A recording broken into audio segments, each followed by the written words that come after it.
नमस्कार, मैं हूं दिबांजलि मोइत्रा। रूस अमेरिका की दुश्मनी काफी पुरानी और दोनों देश एक दूसरे को फूटी आग देखना पसंद नहीं करते। उसी का कारण है कि एक देश दोनों देशों की राजनीति में बर्बाद हो रहा है और अब फिर दुनिया दो भागों में बंटकर रह गई। दुनिया नंगी आंखों से युद्ध को देख रही है, लेकिन कोई बोल नहीं रहा।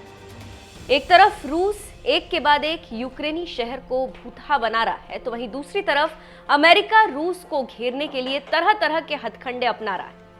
वो चाहता है कि दुनिया के देश उसकी धमकी से डर जाएं और रूस से संबंध ना बनाएं, लेकिन अमेरिका की कोई सुन ही नहीं रहा और सभी अपने हिसाब से काम कर रहे हैं। उन्हीं देशों में से एक देश भारत भी है, जिसने अमेरिका को करारा जवाब दिया, लेकिन अमेरिका है कि मानता ही नहीं, क्योंकि वो चाहता है कि भारत रूस का समर्थन ना करे और रूसी सामान ना खरीदे।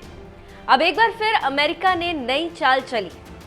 खबरों की माने तो यूक्रेन युद्ध की वजह से रूस पर लगे आर्थिक प्रतिबंधों के बीच मुंबई में अमेरिका के कॉन्सुलेट जनरल ने मुंबई पोर्ट अथॉरिटी को एक पत्र लिखा था। इस पत्र में कहा गया था कि अमेरिकी प्रतिबंधों की वजह से रूस के मालवाहक जहाजों को मुंबई तट पर आने की अनुमति नहीं दी जानी चाहिए। द प्रिंट की रिपोर्ट के मुताबिक यूक्रेन युद्ध की वजह से अमेरिका और उसके सहयोगी देशों ने रूस के खिलाफ कड़े आर्थिक प्रतिबंध लगाए। हालांकि इस बीच भारत का रूस के साथ व्यापार जारी है। भारत ने कच्चे तेल और अन्य सामानों से भरे रूस के जहाजों को मुंबई के बंदरगाहों पर प्रवेश की अनुमति दी।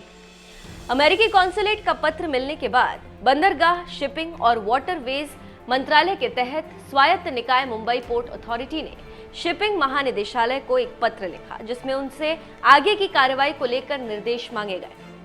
मुंबई पोर्ट अथॉरिटी के एक अधिकारी ने पहचान उजागर नहीं करने की शर्त पर कहा कि हम किसी भी जहाज या मालवाहक जहाज को अनुमति देने से तब तक इनकार नहीं करते जब तक हमें शिपिंग महानिदेशालय या कोस्ट गार्ड जैसे एजेंसियों से निर्देश नहीं मिलते।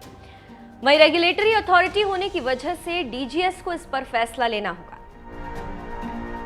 हालांकि इस बीच डीजीएस ने इस पर फैसला विदेश मंत्रालय पर छोड़ दिया। शिपिंग के महानिदेशक ने कहा कि हमने अमेरिकी कॉन्सुलेट जनरल के पत्र को विदेश मंत्रालय को भेज दिया और इस पर निर्देश मांगे। तो आप समझ गए होंगे कि भारत अमेरिका के आदेश को कैसे ठेंगा दिखा रहा है। जानकारी देते चले कि रूस यूक्रेन युद्ध शुरू होने के बाद से चीन के बाद रूस का कच्चा तेल खरीदने वाला भारत दूसरा सबसे बड़ा देश बन गया। भारी मात्रा में रूस का तेल खरीदे जाने के भारत के कदम से अमेरिका खुश नहीं है। अमेरिकी राष्ट्रपति जो बाइडेन कई मौकों पर इस पर अपनी नाराजगी भी जता चुके हैं। 5 अप्रैल को व्हाइट हाउस के प्रेस सचिव जे साकी ने कहा था, हमें नहीं लगता कि रूस का तेल और अन्य कमोडिटी का आयात बढ़ाना भारत के हित में है। इससे कुछ दिन पहले अमेरिका में अंतर्राष्ट्रीय अर्थव्यवस्था पर सलाहकार दलीप सिंह ने भी रूस का तेल आयात करने को लेकर भारत को धमकी दी थी।